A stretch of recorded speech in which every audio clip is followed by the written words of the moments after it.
A Nigerian activist, Dr. Sandra Diru, popularly known online as Professor Onwike, has accused Natasha Akpabio of staging false allegations against Senate President Godswill Akpabio. In a live broadcast, she claimed that Natasha attempted to bribe her and had already recruited former minister Dr. Ezekwesili and Arise TV to push her agenda. According to Dr. Sandra, Natasha first contacted her on March 27, 2025, after being introduced by a political leader whose name she withheld. She claimed Natasha was seeking support for a campaign built around alleged sexual harassment by Senate President Akpabio. Dr. Sandra initially supported Natasha's cause and even involved international agencies like the UN and ICC. However, she says everything changed when Natasha privately admitted that her accusations were false. Dr. Sandra made three key claims during her live stream: false allegations, bribery and manipulation, and political plot. The broadcast accused Natasha of working with unnamed political actors to remove Senate President Akpabio and destabilize President Tinubu's administration. I did my best. I did my best to stop Natasha. I did my best to, give her good counsel. I did my best to even preach the word of God. Those who know me know that I'm an evangelist. And for those who don't understand me, I'm also a mother. I have children. I have sons. I have daughters. And today we're not going to go too much into stories because we have already heard everything. We've seen them. She has talked. She has gone to IPU. She has gone to UN. She's gone to everywhere. But today, the truth is going to be dropped undiluted. And I'm going to be talking about just three things for today. One, I'm going to prove to you that she's been lying to us. And I'm also going to prove to Dr. Ezekwesili, Arise TV, but I'm not going to mention the political parties tonight. I'm not going to mention them for some reasons. And I'm going to try my best to not mention the political party leader who linked us up, who brought Natasha to me for some reasons. I won't go into that tonight. But if, as we progress into this a very sensitive matter, I might be forced to come out more. But tonight, I want to let Nigerians know that Natasha is not telling us the truth. We're all swept off by emotions. We believed her tears. We believed her lies. She brought the lies to us in the United States. But today, we have brought the truth to her in Nigeria back. And we're not going to spare any liar in this cause. So let me let you understand that before I decided to come to the social media, I'm not really a social media person if you know me. Before I decided to come to social media, I followed all due processes. I went to the security authorities, agencies, ICC, United Nations agencies, CNN, BBC, the places she were, the places she visited in the United Kingdom, everywhere I visited. I wrote to all of them.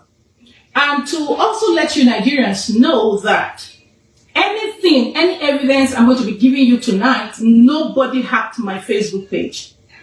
I deliberately did not honor the invitation by television stations because I would love to use my platform so that nobody will twist my words, because some of these media agencies, especially Arise, that she said she has bought over Arise, I'll get to that as we progress.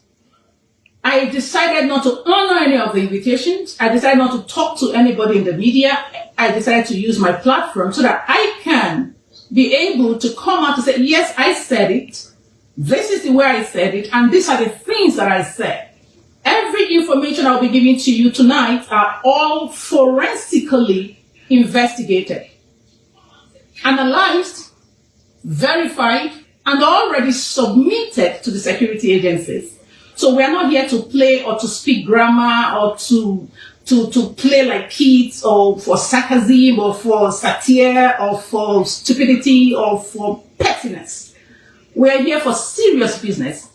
And I have decided to let you know how it all started. Now, let's see how it started before I now wrote my petition. Everything I'm going to be saying here to you tonight, as I'm saying them, I will be giving you receipts, because you cannot come to the public domain, cry to us, tear everywhere apart, tear friends. I know my friends that are blocked on social media because of Natasha.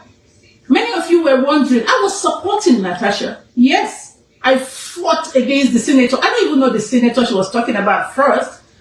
I don't care about what they do there. But how she cried touched my heart.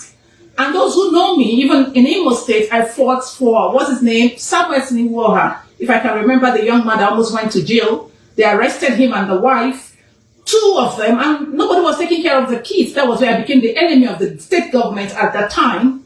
I was the one who flew back into Nigeria, went to the scene of crime, took the sample of the blood of the deceased, which they were alleging he killed, and took the samples of the blood of the deceased and the one that was alive. I went for forensic. I don't like stories. I like results. I like proof.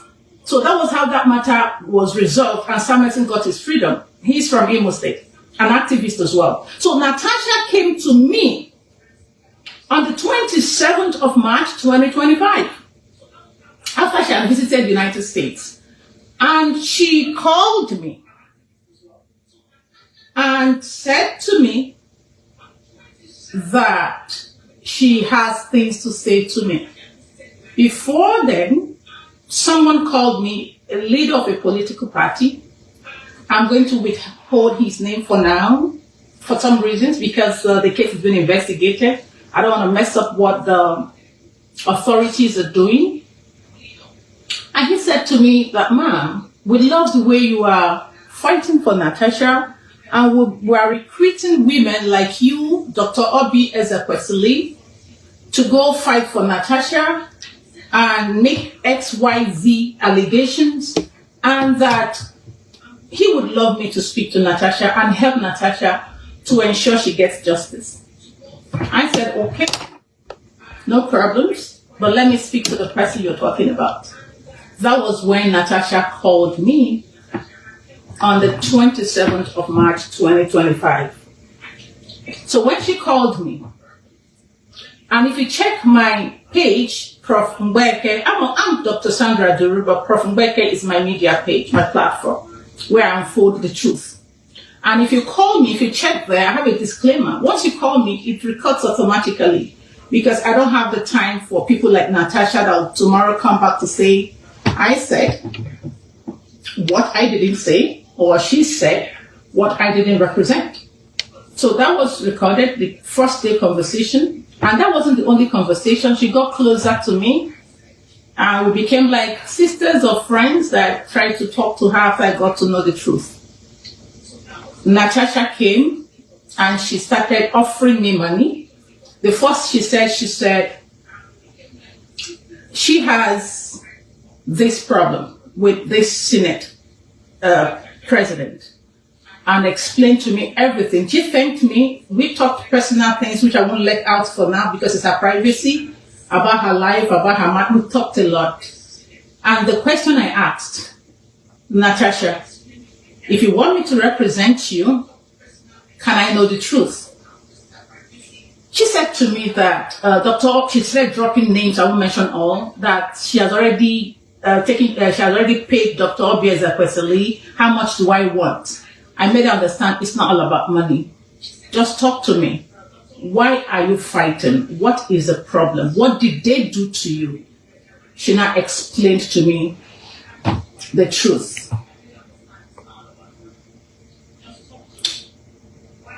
Are we there? Yeah. So she explained to me, and Natasha told me bluntly, she said, babe, there was nothing like sexual harassment. I was shocked. To be honest with you guys, I broke down. Because if you check my page, I was already fighting. If you go and see the things I posted about that man, the Senate president, you'll cry for him. I was fighting. I had contacted UN agencies because I'm a member of the UN Council. I've contacted everyone. I'm the president of TUFF, the Unique Family Foundation, that has UN successors and the rest of them in the United States. Honestly, I took the battle. Go check my page. I didn't erase anything. I left everything there. I was out to fight for Natasha. I was ready for the battle against the Senate president. So when she now started explaining things to me, in the course of the explanation, she was so relaxed. She was so calm. She opened up a lot of things to me. Our conversation wasn't just one or two, which the security agencies have already verified.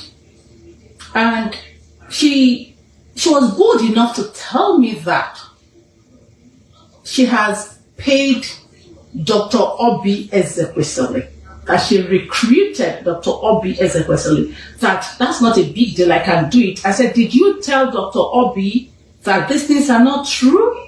She said, they know. We are women. We can't let these men be doing this to us. We have to fight. Let's just use gender-based whatever. At that point, I became a little bit, at that point, I became a little bit,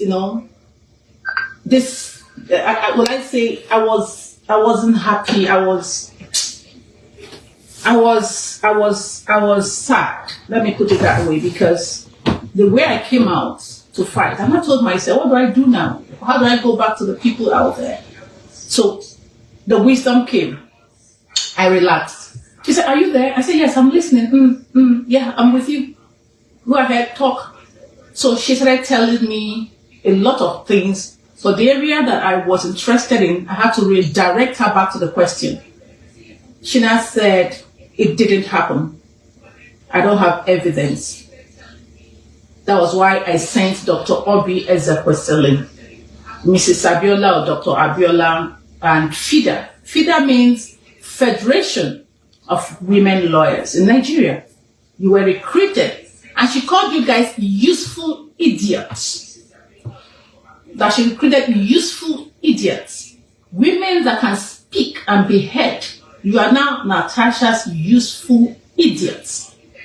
And she was wondering why I cannot join her on Arise TV to do the same thing. And the question is, why always Arise TV? She said she has bought them. That's the, what did she call it? What was that word? That is the, her, whatever TV station for this project or whatever she's trying to do. And that she has also paid them to organize women award for her. That if I want, she can put my name. I said, no. If you want me to represent you, I'll be needing a letter from you, an official letter. So commit me officially, which I'm going to post after this conversation. Dr. Onwuike also refused interviews with TV stations, especially Arise TV, alleging that they were compromised. I choose to go live on my own platform so no one can twist my words, she explained. The activist warned the public to be cautious of manipulative individuals who exploit emotional stories for personal or political gain. Dr. Sandra said she will release recordings and documents to back up her claims and has already submitted them to the relevant authorities. As the situation unfolds, Nigerians are watching closely for Natasha's response. Until then, please ensure you drop your thoughts in the comment box section below. We'll continue to supply you more trending news updates and exclusive videos. Keep watching NaijaNews TV.